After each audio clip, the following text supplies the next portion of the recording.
And welcome back, footy fans. It's another episode of Donnie's Disposals. I am your coach. I am your host. Coach Donnie has here back with another episode. And today, ladies and gentlemen, I have an extremely awesome guest joining me from WA Australia, Mr. Paul Persic, who is a huge commentator of the WAFL out in WA. This is an awesome conversation. I can't wait to have it. Paul, thank you for joining me, sir.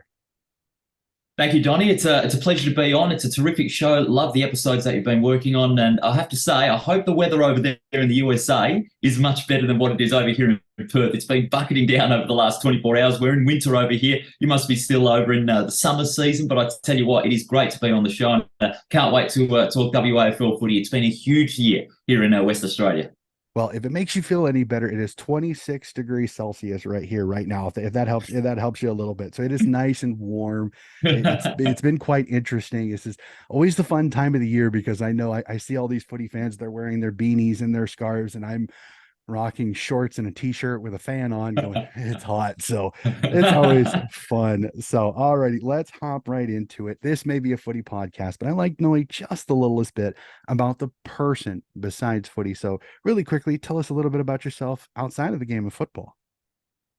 Well, something that a lot of people may not know about me is that I actually live with a condition called high functioning autism, and that goes on with me every single day. I was diagnosed at around about 3 or 4 around the turn of the millennium, and that's like an emotional slash developmental behavioural disorder that I had to deal with when I was young. But since then, I've been able to process a lot of situations a lot better. So every day away from the game is a challenge, but life's pretty good. And away from the game, I do, a couple of other things, but I keep myself quiet, just on those days where I haven't got anything going on.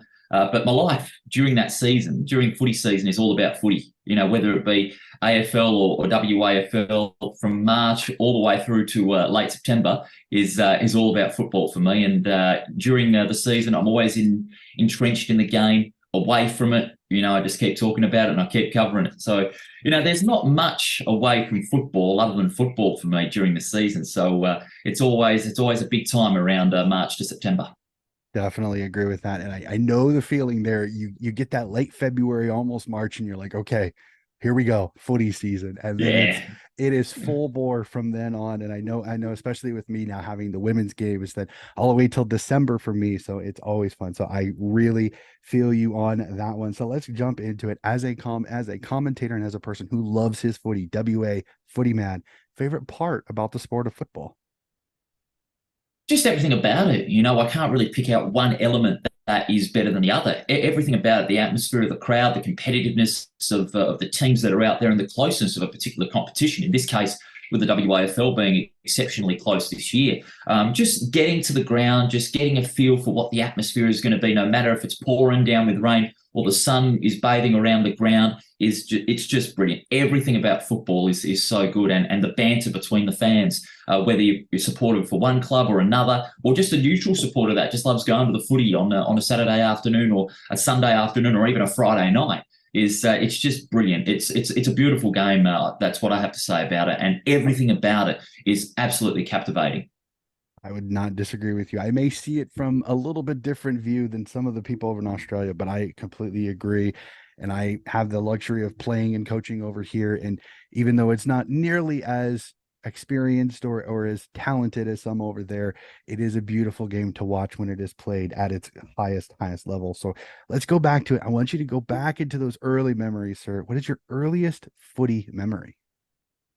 Well, I think I was around 02, 03. And when I was a kid, I was a huge Eagles fan of the West Coast Eagles here in Perth, along with, all of my family, my mum Morella, my dad Alan, and my sisters. They were all Eagles fans. And I can remember when they had a junior footy clinic for all the kids out there. I think it was during school holidays around that time. And I was very short. I had a flat top, and I was like, oh my God, my chin was even bigger than what it usually is right now. And I can remember having a footy clinic, and I can remember meeting players like Drew Banfield, who was an experienced veteran, Troy Wilson, who still to this day is as fit as a fiddle. He is absolutely ripped, my man, I tell you. And he was a really big kick in the brief time that he played with West Coast. I remember getting a photo with him as well, and I can remember trying to really kick that ball long, give it a long bomb, just like Troy Wilson in one of those kicking drills. So that was one of my earliest memories for me, and that got me on to playing a little bit of junior footy around the northern suburbs of Perth, and that's what I wanted to do in those times. Be a forward and kick as many goals as possible. Fantastic. And it's a great transition. I wanted to know sometimes because some people don't always have the experience of playing. So you did say you played. You said you were a forward, and then if so, I mean, how good a forward were you, or were you definitely those early days? It was just having some fun playing footy. Well, because of my autism, my competitive spirit was a lot higher than a lot of other players, and that's not disparaging anyone that I played with or against. It was just the way it was at the time. But how good was I? I'd border on the line between ordinary and a hack, to be honest, because I had an extremely low tolerance for pain. That's for Oh boy. one, because I'm a really thin sort of person. I'm almost made out of bare chicken wing bones or something like that.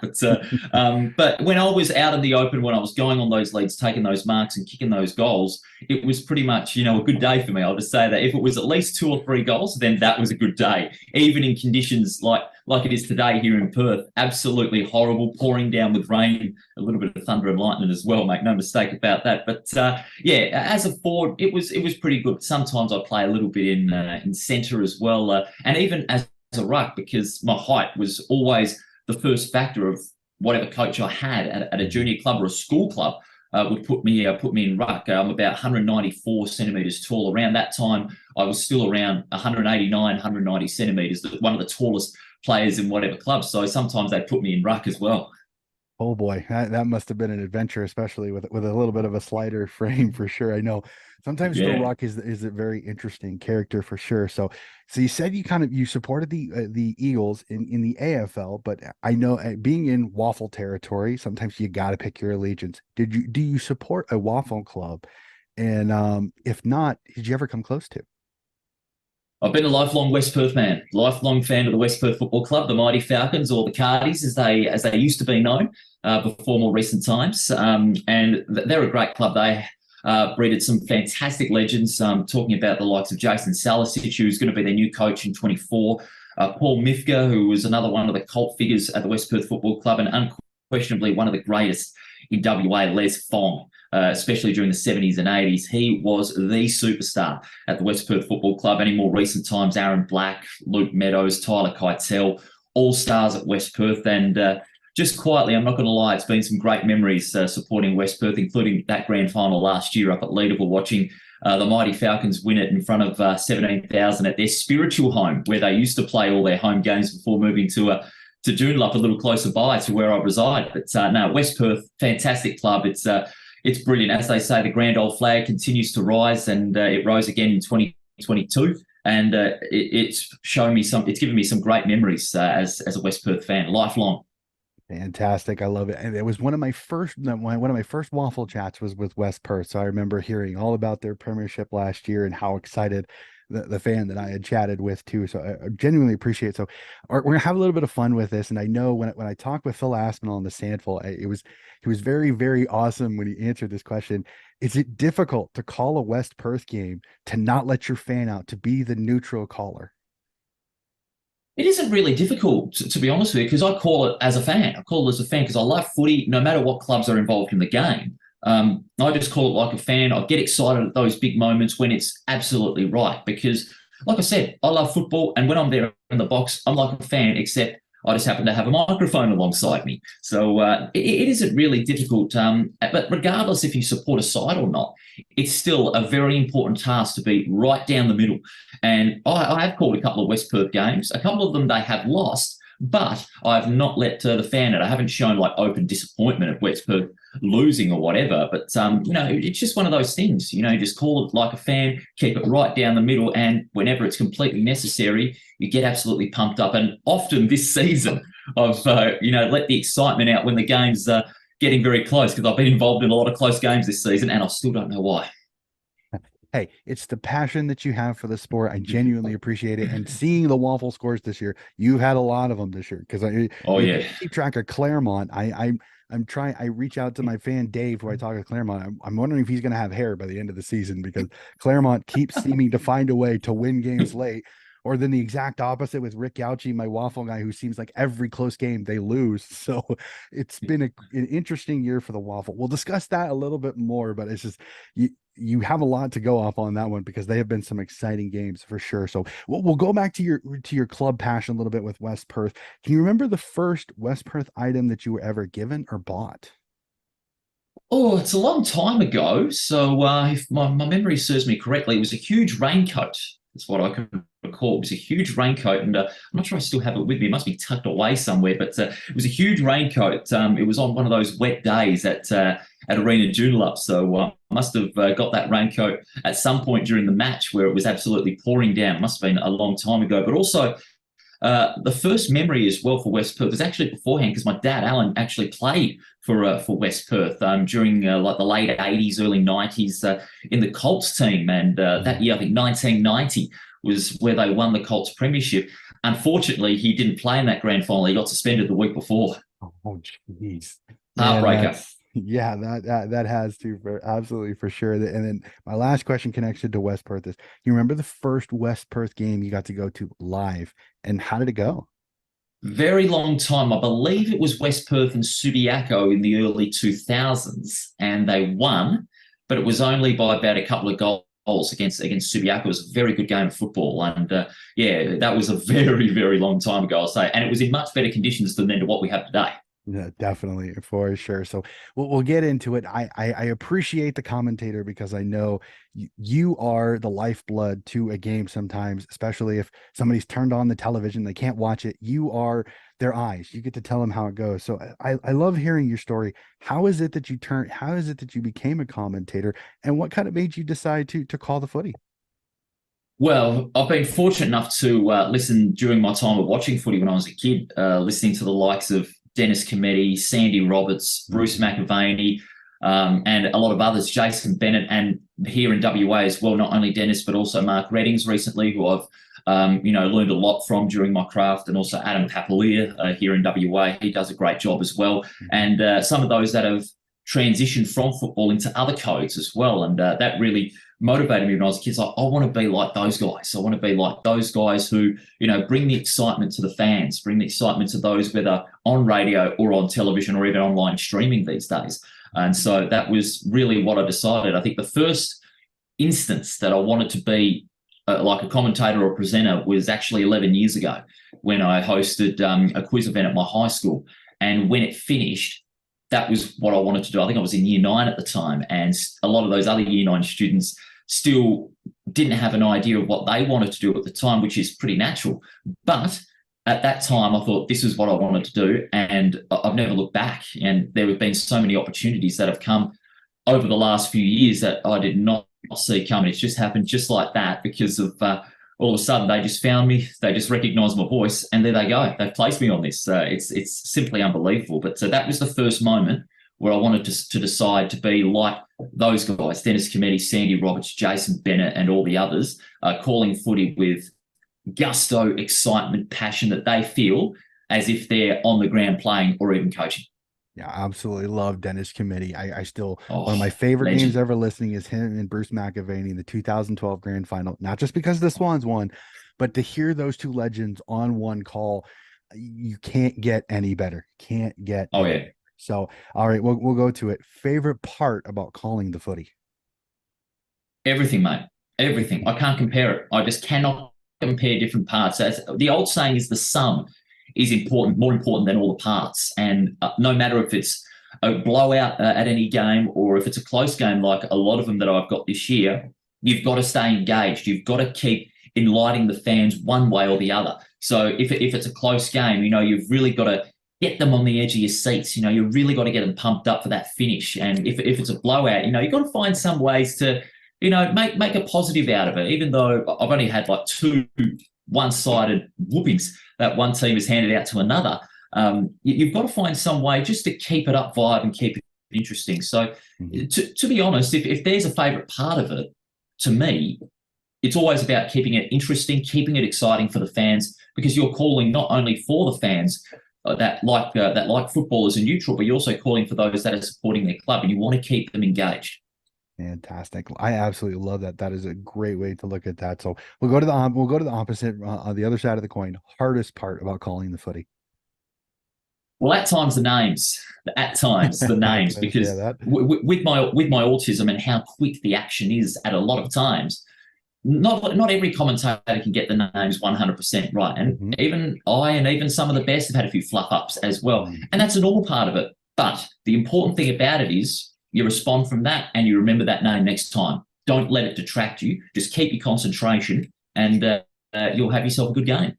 Or make sure not to call them that 3 or 4 times before finally somebody tells you on Yeah. Twitter not to. Because unfortunately, I've watched a few AFL games where a guy has been called the wrong name, and you can see Twitter react, and it's Oh, absolutely gold. I won't say the person, I it's a won't say the firestorm. person's name, but it is comedy sometimes watching the AFL, and if you watch Twitter just right, and if a guy gets the name wrong, how many people absolutely lose their minds over it? It's absolutely hilarious.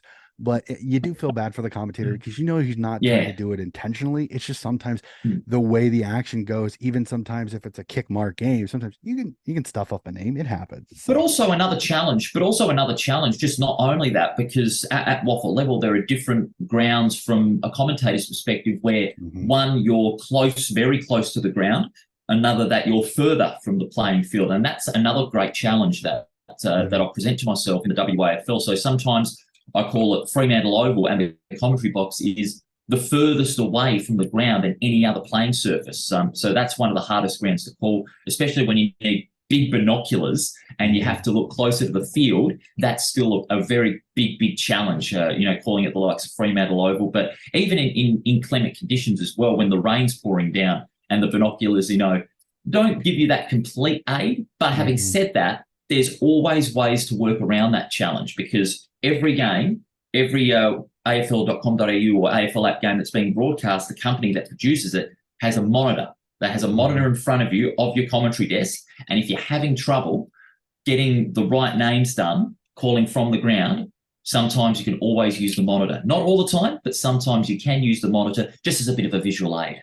Yeah, no, makes tons of sense. Completely understand that. So I love this is that the boundary writer is always kind of an interesting job. And I know some people that they start at the boundary writer and then move up to the commentary box. So have you ever done boundary coverage or have you only been a caller? I have done boundary coverage. The first time I did that was 2021, the WAFL Grand Final, the Reserves Grand Final at Optus Stadium. So usually the Grand Final day, for those that are a bit confused, we show the Reserves Grand Final first, which is on streamer, which usually has like the Colts and the WAFL W matches being shown there live. So Mhm. we have the Reserves Grand Final first thing in the morning, and then Channel 7, who are like the main television station that broadcasts the WAFL, they do the Colts and then they do the League Grand Final. It's what happened over the last few years, I think since 2019, that Mhm. they've adapted this. So Reserves Grand Final, I've done boundary riding the last couple of years now, and I've really enjoyed it. To be out there in the elements, get the scoops from the coaches and the players. It's a great new perspective about the game to learn. And that's really an exciting thing. I think last year's Reserves Grand Final up at Leederville was a close one, and just to see the Subiaco boys absolutely elated and just soaking in the glory of winning a reserves premiership in a very tight contest against West Perth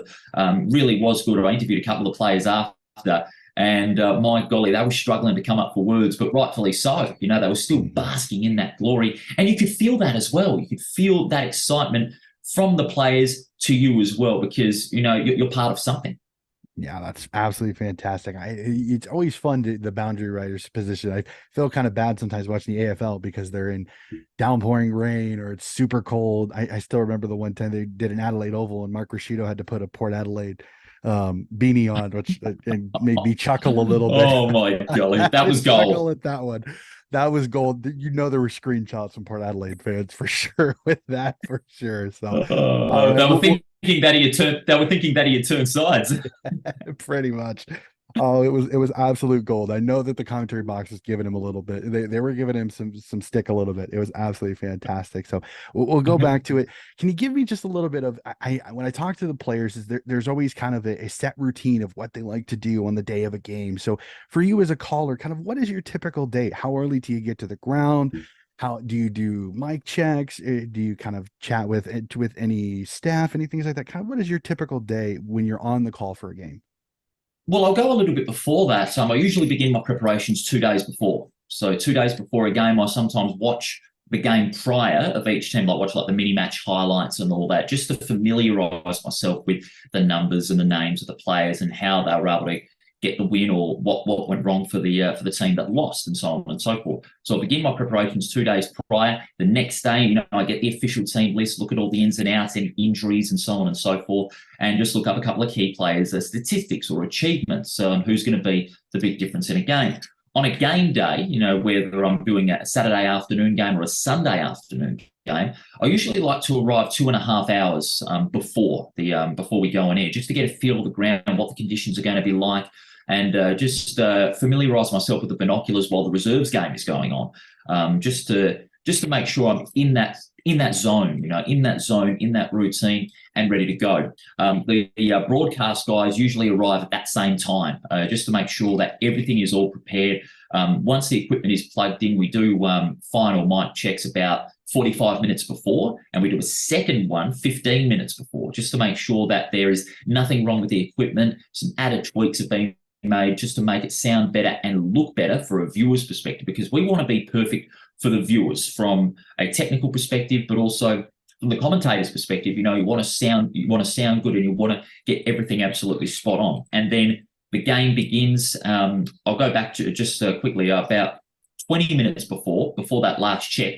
I go to the coaches' rooms, players' change rooms, just to see if there are any late changes, just see if there's any late outs. And there have been a couple of instances where there have been a few late outs. Case in point, in Geraldton last Sunday for the East Fremantle Peel game, there was a late out. Big Dylan O'Reilly, one of East Fremantle's big forwards, he was late out. He didn't pull up well before the game, so he was replaced by Lennon Marlin, but it didn't make a big difference. East Fremantle won the game, but that's usually what happens before a game. Then the game begins, and then at about half time, I just get myself either a little bit of a water or a little snack, just to keep the levels up for the second half, no matter if it's a blowout or a close game. Just keep that routine going. Once the game finishes, we usually go off air around about 5-6 minutes after the final siren.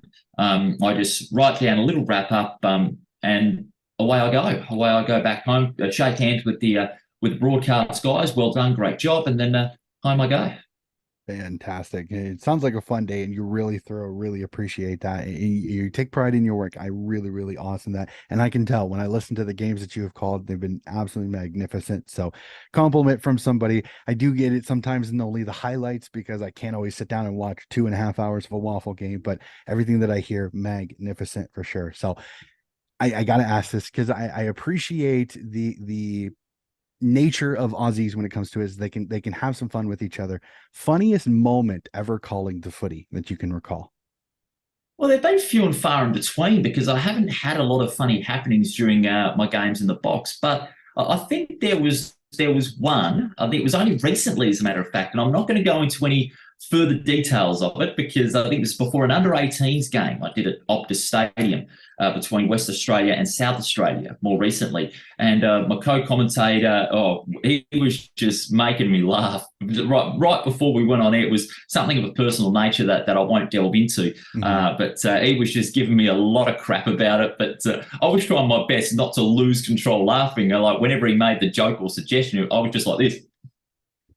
I was like that, turning my head away, trying not to laugh. But eventually I cracked, and I did laugh. We were just going off, and luckily this was before the game, and we had a good call at the end of it. So that was sort of a funny memory, but it was done in a way to keep the spirits up, keep the morale up, and keep the positive energy going, which is good. And Matt Chechens was the co-caller on that, so shout out to Chech. He's another great WAFL caller, and he sort of similar to me in a way, brings that energy to those big moments. And he is a solid caller. I've called with him a few times, and it has been electric every single time. Fantastic. And the best part is that it shows that there's a good connection between you two, and you can have a great call and have a little bit of fun in the process too. Absolutely fantastic. So I love this, because there's always some fun things when I talk with journalists, when I talk with other commentators, there's always that one story that will always stick in the back of your mind. So can you tell me one story from behind the mic that you will always remember that happened in the caller's box? Well, this is going to be a long one because it was a very, very big day. Well, for that matter, a big, big night for that matter. So we go back to September 2020. So that was in the last round of the condensed season when we were out of COVID and all that. We only had like 9 rounds. So it was the final round between Perth and South Fremantle up at Mineral Resources Park, Lathlane. And it was a day-night game. So we were going to finish under lights, which was always a lot of fun. Night football is terrific. To set the scene, Perth hadn't played finals in 23 years. Ironically, since the year I was born, 1997. South Fremantle, they were going in undefeated, and they had a great season, team to beat, and Perth needed to beat South Fremantle to qualify for the finals. And the crowd there, just brilliant. They were flocking in. They were ready to go. And we had 3 callers for this game. Usually we have 2, but we had 3. Myself, who was leading, Matty Chechens, who was also doing play-by-play, and there was another caller, Luke Worthington, who was doing special comments and stats. This was his first shot at special comments, and he did a really good job, and also outlining the stats as well during the stoppages, like whether how many tackles each team has made, or which player is running hot on form, seeing plenty of the football, and so on and so on and so on. But I also had an extra person there alongside me, and this was the person that's, and I don't often go personal on football podcasts, but this was the person that saved my life and brought the joy back into football commentary in my life. Her name is Gabrielle, and I knew her from university for the past 5 years it is now. And she was at the game alongside me because, she was absolutely excited to see how this game would come about and watch two smooth operators and one donkey, which is yours truly, call a game of football, especially for this magnitude. And the game was tight. The game was tight all the way.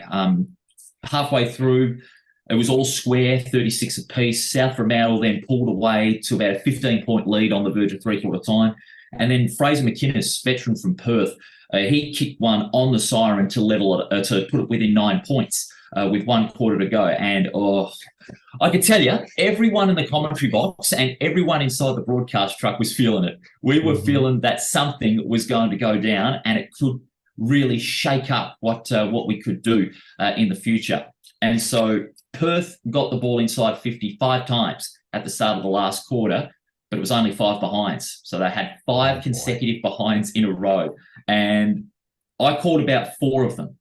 And every time my voice somehow got higher and higher. I couldn't hear myself think. The crowd was going absolutely ballistic, yet the stand was full. And even the grass verge that I had to the left-hand side of the grandstand, it was packed with Perth supporters. It was unbelievable. I can also remember Gabrielle to my left-hand side of the commentary box, bouncing up and down alongside the bench, on the bench alongside me, just feeling the excitement, just feeling the anticipation, thinking that the Demons were going to get a goal. It was like, my golly, that excitement just feeded off on the rest of the commentary team. It was unbelievable. And then all of a sudden, Matty Rogers took a mark at the tip of the goal square and kicked a well overdue goal for the Demons to put them in front. There was still about 4 or 5 minutes to go, and the Bulldogs had not scored once in that last quarter. And then 22 minutes in, the ball was on the boundary line, thrown in, ball spills free inside 50. The siren went. It's the quietest siren in the WAFL. I didn't hear it. And then when I realised that the players were starting to celebrate, the siren had gone. I was going off. I could not believe it. Perth had done it. They'd won by 5 points. The crowd spilled out onto the ground. The finals drought broken. It was, oh, man. Every time someone mentions that game to me, I just get a little bit of get a little butterflies in the stomach, not because I'm nervous, but it was because, my golly, it was an exciting day. I think that's sometimes I use that as my claim to fame, and sometimes the guys that produce it say that is one of the best games that they've ever done, and I have to agree with them. It was amazing. Everything about it, the production, the broadcast, and how the game came off at the end was just brilliant. And I can remember from a personal point of view, I remember riding back with Gabby on the way home, and oh my goodness, we were just still raw with excitement after that game. And I've got this incredible picture. I'm not able to show you because I think the screen's not big enough. But I got this incredible picture with Gabs at the end saying this was an amazing night to experience. And it was, sometimes you're left speechless. Sometimes you're left with a loss for words. It was a great day and a great night for that matter. So I'll always have it inside my heart for the rest of my time. Fantastic. And as a commentator, that's special if you can leave them speechless for sure. So considering that's your job to do the commentary. So hey, if you find the highlights, please send them to me because I would love to see this because it sounds like it was an electric atmosphere. So we'll go to it. I'm one of those. I'm always interested because there's callers up in the AFL that, to be honest, I would love to see them out to pasture, honestly. So I asked this of you. Would you be ever interested to jump up and call the big time and call the AFL? Or are you super happy with the waffle and want to stay calling the waffle as long as you do the job?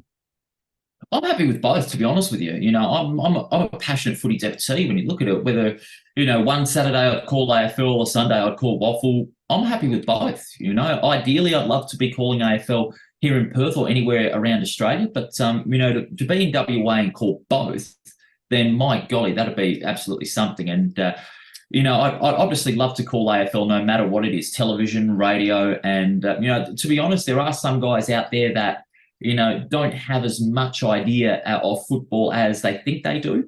And sometimes they're there. Sometimes it irks me. Yeah, I'm not going to lie, but it is what it is.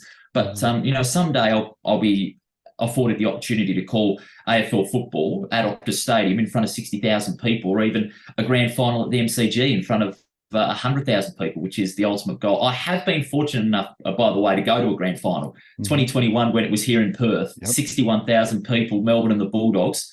That was an experience I don't think I or this great city of ours, Perth, Western Australia, I don't think we'll ever get that experience again. Unfortunately, probably not. Not with if the Victorians have their way. I don't think that will happen again. But let's not dive into that. And I'm one of those. There are a few that I think that are calling that honestly the reason they're calling is their name more than their actual skill. And I'll leave it at that. A few people that know me know the few guys that I have a huge issue with when it comes to calling, but we won't open that can of worms. So Yeah, so you kind of absolutely. said it earlier in the episode. You were an Eagle supporter. Do you still consider yourself an Eagle supporter, or is that kind of love kind of died down a little bit? No, it kind of fizzled out when I joined the media ranks. So I made that decision to myself. You're going to be at a neutral ground, and if that was going to cost me, like support of a club, so be it. Because when I hit the strides of the media ranks, that was what I was always going to be. That's what was always going to happen. Obviously you can't show any lenient, like clear bias on a club. You've always got to keep an open mind about talking about a club, whether they're having problems with recruitment or players are out of form or players are back in form. You always got to be sitting on a fence. You've got to take both sides. And that's, I think, that's a big problem that, a couple of broadcasters have and a lot of fans have these days, that they have to understand why people are sitting on the fence. Yeah, and I appreciate that, and I completely understand it. And it's one of the things that when I do my podcast, as I tell most people, I said I will suppress as much swans as I can, and I will be as neutral when I do my reviews because I don't want it to come off like red-eyed Donnie or one-eyed Swans fan Donnie. Because and I think a lot of people understand. I try that as much as I can. Sometimes it'll slip out, but I do feel that I'm as neutral as possible, but I respect that you wanted to be sure to cover your bases as much as possible, and I appreciate that. So, really, really quick, if you want to, just thoughts on this AFL season because I'm sitting here looking at the ladder, going, I don't know how many teams are going to be fighting towards the ends, but this has got me on the edge of my seat considering from 5th to 14th, there's only like 8 points, so there's so much intrigue. I know everybody wants to talk about Collingwood and how great Collingwood is, and I respect that. Port Adelaide's there, but it's that 5th through 14th that's got me absolutely enthralled because you've got 4 spots and about 12 and about 8 to 10 teams all fighting for them. Yeah, and that adds to the intrigue of this year's AFL season. We've been blessed with some amazingly close games all season, and it's been very open, as you said. That 5th to 14th could be occupied by anyone. Those final 4 spots in the 8 could be occupied by anyone, and we've seen some amazing football. And I will say it, and I'll stand by my statement I made at the beginning of the season. Collingwood, they're the team to beat at the moment. Port Adelaide, they're going so well. Brisbane, they're right up there. Melbourne, they had a couple of slip-ups. But what about their win against Brisbane last weekend? That was brilliant. We've seen some amazing performances Individually, we've seen a lot of heartbreakers, but that's so good about the AFL season. We've been blessed with so many great games. We've been gripped by this great season. And I tell you what, if this regular season is anything to go by, if the grand final, whoever contests it, is a close one, then that's just going to sum up how good the season has been. I completely agree with you. This is going to be the most interesting finals because I know 1 and 2 kind of have stepped away from it, but I still say when you hit finals, things change a little bit, and I think everybody kind of neutrals out. This is going to be the most fascinating finals series when it comes to it, no matter what 8 teams make it, because on their day, I think anybody can beat anybody. It could be a real scrap. I'm super excited for this finals, but recently, it kind of perfect on recording day, is the AFLW fixture has dropped, and I'm a massive supporter of the women's game. So I asked this real quick, Paul, do you keep an eye on the AFLW, and how excited are you that 10 games may not be exactly what many AFLW fans wanted, but I think a season with a lot of intrigue, because I think some of the expansion teams that struggled a little bit last year got better, and I think it's going to be a much more competitive season this year. Yeah, my thoughts on the season. Look, to be completely honest with this, I may cop a lot of heat from this, but the season is obviously too short. I think it's too short, and also I think the competition expanded a little too quickly. And by that I mean you have all the 18 teams. Here you've got the first like 7 or 8 teams in the first ever season, and then just like that, in small blocks, you've got the 18 teams. I think what the competition needed to do is to grow in the long term. It focused too much on the short term and grew the competition as far as the number of teams are concerned, too quickly. Having said that, I think the action on the field really, puts away those off-field factors. I think that the brilliance of the likes of Daisy Pearce, Tyler Harris, Moana Hope recently, all stars of the game, and also likes of Adelaide, Brisbane, Melbourne, they've been the teams that have really been the benchmarks of the AFLW competition. So, and you are right, I think the season is going to have plenty of intrigue. And I'll tell you what, from a WA point of view, the 3rd of September, the Sunday at Fremantle Oval, we're opening the season with a derby. Unbelievable. You get about 8 to 10,000 people there at Fremantle Oval to witness Fremantle and the West Coast Eagles go at it like tanks. And I tell you what, it is going to be a rip snore to start to the season with a derby like that. And a grand final rematch in round 10, Melbourne and Brisbane, outstanding. I will say, though, having said that, just going back to last year, I never thought that an AFLW grand final could be played where the Simpsons reside in Springfield. I absolutely love that. The Simpson memes were super, super convenient that year, and I had to appreciate it. But it was a really good grand final. I know some people are like, "Oh, look at the scoring." It was a very, very well played grand final. I genuinely appreciate it. I agree. I think the Western Derby is always, it's much more intriguing because I think a lot of people looked at West Coast was down and Fremantle was up, but they were always close. There were very few blowouts in that derby. And this year, West Coast improved last year, and I think they've improved more this year. Fremantle, I think, may see a little bit of a bounce back after a down year. So an incredibly good start to the season in the Western Derby. I know for myself that the Sydney Derby, GWS Sydney at North Sydney Oval, is going to be absolutely electric. And I've heard some people say if Sydney can catch them right, they could win their first game of the season and their first ever win in AFLW against their biggest rivals. It'll be absolutely fantastic. That's another thing I love about it. You mentioned North Sydney Oval. I like the fact that, they're not straight away going to the big stadiums, because obviously, during the first few seasons, crowds are always a little bit of a picky issue. But I like the fact that they're going to the suburban grounds at the present time.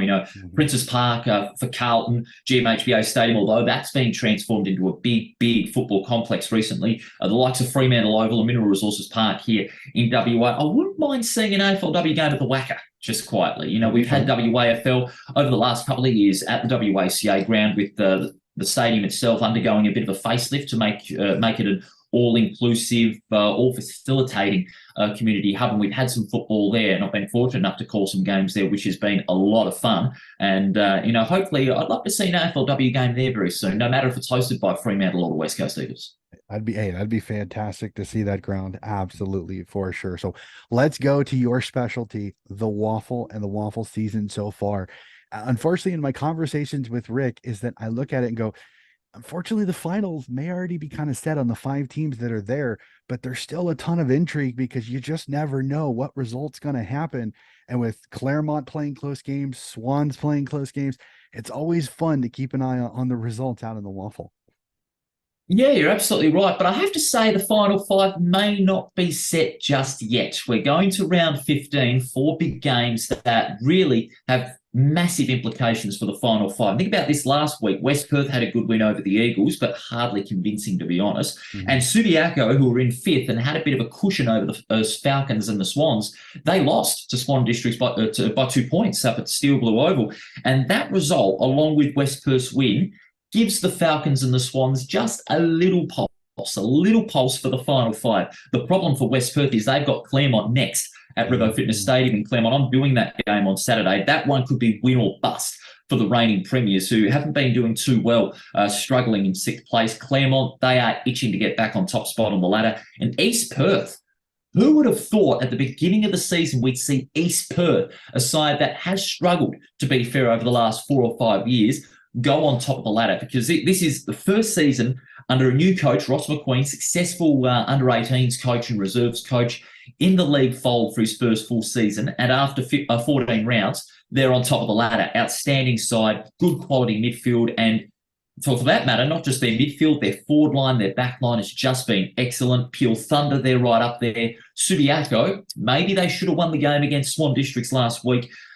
Pure Thunder with the Dockers alignment, they're starting to get hampered by a few injuries to Fremantle players, and they need a few Pure players to be called up to the Fremantle side. That had a bit of an effect on the game in Geraldton on Sunday, last round.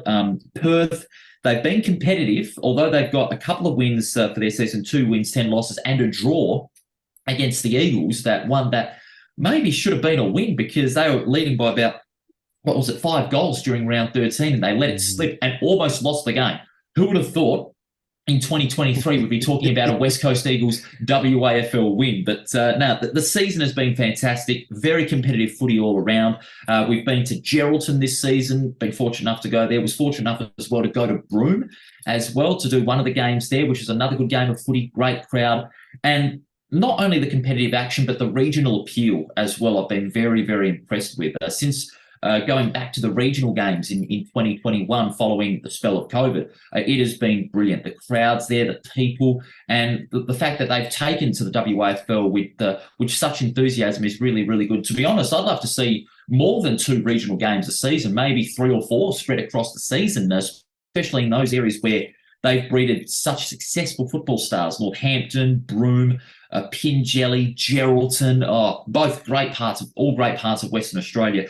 For the rest of the season, I tell you what, 6 rounds still to go. The finals race is still open, but the final 5 may be set. It's just a matter of where they'll finish. So in this case, East Perth, Claremont, East Fremantle, Peel Thunder, and Subiaco. I don't think the order of that final 5 will be finalised until round 20. And I tell you what, close home and away season, and I'm also suspecting it'll be a very close final series. And the big dance on September 24th, returning to Optus Stadium. Oh, man, it's going to be a spectacular finish to what has been a sensational season. Agree, completely agree with that. Only 2 games between first and fifth. This thing could flip a couple of times, but it is awesome to see East Perth up at the top. I know when I talked with my East Perth fan during the off season, I know he was super excited for this season, and it's been great seeing the Royals pop back up again. Claremont, they keep finding ways to win, so we'll have to see how it goes. I mean, as much as I would love to see West Perth get in, that 2 games, they're going to be difficult. They have a shot, but they got to get a little bit of help. Maybe if Peel starts to drop off with the Fremantle losses, but it's going to be an interesting few rounds here for sure. And then we'll jump to it. I know just recently the WAFL W Grand Final just played, and I had to watch it on tape delay because the game started at 1:45 in the morning. And as much as I wanted to stay up and watch it live, unfortunately, exhaustion got me just the tiniest bit. It's the one issue sometimes with the WAFL for me is that it starts really, really early in the morning, and I would love to see it, but an upset, a huge upset. Claremont does the entire season, and all they have is one blemish of a draw against East Fremantle, but East Fremantle on the day tackled their way to a grand final win. Your thoughts on the game, and how big of an upset was this, considering I even said it on my podcast, it was hard for me to see Claremont losing this. and East Fremantle, they came up with the performance that they needed. Well, first of all, with that game, I want to send an apology, first of all, to Mark Reddings, who was Channel 7's leading WAFL commentator and the most electrifying man in the WAFL. I had him on around the WAFL recently, and we made our tips for the grand final. I went with Claremont, just couldn't go past them. He went with East Fremantle, and I scoffed at his tip. I looked away, I was like, are you absolutely serious? Are you serious right now? I learned a I valuable remember that. I lesson. listened to that episode. Oh, I was with you. I was kind of like, is he sure about that? yeah, I learned a valuable lesson on that Saturday. Never scoff a tip from the ski. I learned that the hard way. Mm-hmm. But in all For sure. seriousness, this was a great game. It was a great game, very intense as you would expect for a grand final. And about four or 5,000 people were there at Mineral Resources Park, and the atmosphere there, brilliant. It's great that these WAFL W teams are not only getting a portion of their fan base as their own, like exclusively supporting women's football, but also hard-nosed fans of the men's teams as well, going out and supporting their women's teams. It is fantastic. The supporter base there for the competition as absolutely brilliant. And East Fremantle, they reversed the tables last year, if you remember. They went in unbeaten Mm-hmm. and lost. Keep in mind, that was at Claremont's home ground, and not disparaging that win, but it was just the way it was. But this time around, it was a neutral ground. It presented a greater challenge to both the teams to play on a neutral ground. And I have to send a shout out to Zipporah Fish, or Zippy Fish, as she's affectionately known. What a game she had in midfield, 26 disposals and even 10 hitouts, sharing some duties in the ruck, and 7 tackles as well. She was a huge key in that grand final and deservedly winning the best on ground medal. And Claremont, like you said, they had that draw at the Wacker against East Fremantle. I expected them, to do so well, but like East Fremantle last year, they honestly wasted a good season on just that one game. Because one afternoon can change the tide of your season. And unfortunately for Claremont, great side they are. They deserve to be in a grand final, but they just fell at the last hurdle. Same was said for East Fremantle last year. And I will not make the same mistake again of tipping the undefeated team before a grand final, because look what happened twice in a row. They got beat, and I tipped them. I remember Rick Gouchy telling me that he goes the last year it was the opposite way, and it went the opposite. So I kept looking at it going, oh, just if you look at Claremont's performance, there's no way. I'm just like, and I knew it, and I said in my preview, I said the one thing Claremont cannot do is let East Fremantle score the first couple of goals. And what happened in this game? East Fremantle got a goal. Yep, scored the first couple of goals. They got all the momentum. They got all of the positive momentum. It didn't matter whether they had an extra game on their legs from playing in the preliminary final the week before. And it showed, and Claremont panicked. They started kicking it out, and the tackle pressure. Oh my gosh, the East Fremantle, Brilliant. they were tackling like banshees. It was so much fun to watch. I agree with you, Zippy Fish.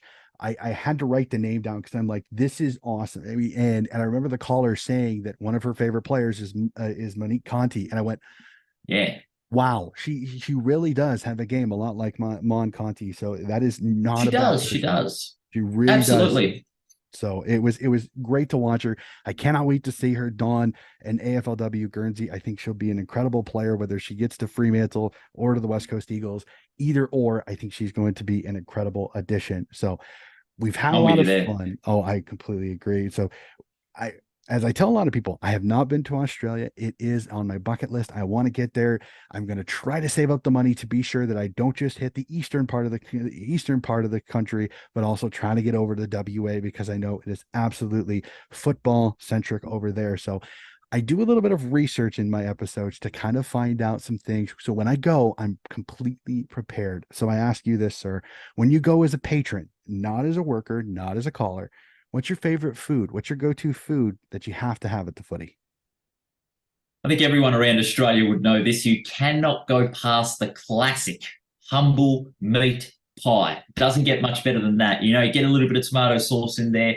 Oh, it is awfully good. Whether you're sitting in the stands or just standing in the outer on any given day, you cannot go past a classic meat pie. Anyone who does not have a meat pie during the footy is not a true footy fan.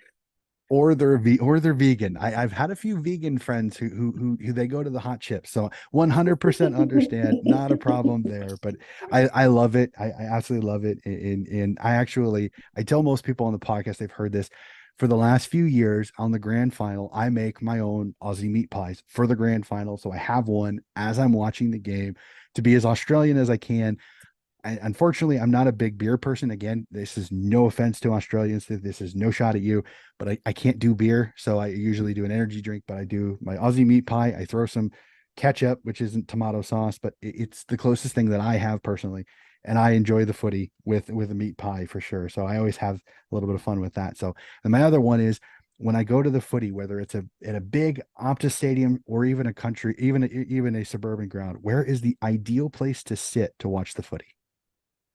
Everywhere's the best seat in the house. You know, no matter where you go, no matter if you're sitting in the outer or sitting at the top or bottom level of the stadium, there is no such thing as a bad seat at the footy. You know, you're just there, you're entrenched by the action, you're gripped by the anticipation and the atmosphere around the ground. Everywhere's the best seat in the house. So I can't pick a specific spot because no matter where you're sitting, just enjoy the action and just feel the excitement of a game of football. No matter if it's country football, state football, or even AFL at the top level, it's just sensation. Fantastic. And then this is going to be great for me because as a caller, you have seen a lot of games. You've called a lot of games. Favorite game of footy you have ever seen live on the telly calling? What is your favorite game of footy you have ever seen? I think I'm going to have to go back to 2020, September 12th, that night at Lath Lane. That's still my favourite game I've ever seen because of the stakes surrounding it. And a close second would have to be the 2021 grand final. You know, even though the result was one-sided after three-quarter time, just the fact that you were able to experience an AFL grand final in your home city, look, regardless of the circumstances, with 61,000 of your fellow WA footy fans, it was just brilliant. The experience as a whole, you know, and like I said, we'll never see it here in Perth again, but obviously the first one, Perth versus South Fremantle, September 12, 2020, can't argue with that one. Fantastic. I will hopefully I can see if I can find the highlights of that because it sounds like an absolute cracker. So, Paul, that is it for my questions. Again, I genuinely appreciate you hopping on the podcast because as I tell many people, I am a footy head. I think I was born in the wrong country because I've fallen in love with this sport and just thoroughly enjoy the connections that I have with people over in Australia and being able to hear your work it has been fantastic and to be able to have that way to connect with the sport like this has been fantastic. So genuinely appreciate you being on the pod today. Thanks, Donnie. Really appreciate it. Big shout out to all those in the USA enjoying the footy and bring on the rest of the season. It's going to be very exciting. Yeah, cannot wait. So that is going to do it, ladies and gentlemen, for the podcast. If you want to keep an eye on any of Paul's work, remember he does a lot of the calling for the WAFL on the AFL app and also around the WAFL podcast. Definitely, if you are a WAFL head, definitely worth a listen. Some great guests, some great interviews on there. So definitely worth a listen. So that's going to do it for our episode today and be back with more coverage, Sandful, and some really fun interviews coming up very, very soon. And that'll do it for another episode of Donnie's Disposal.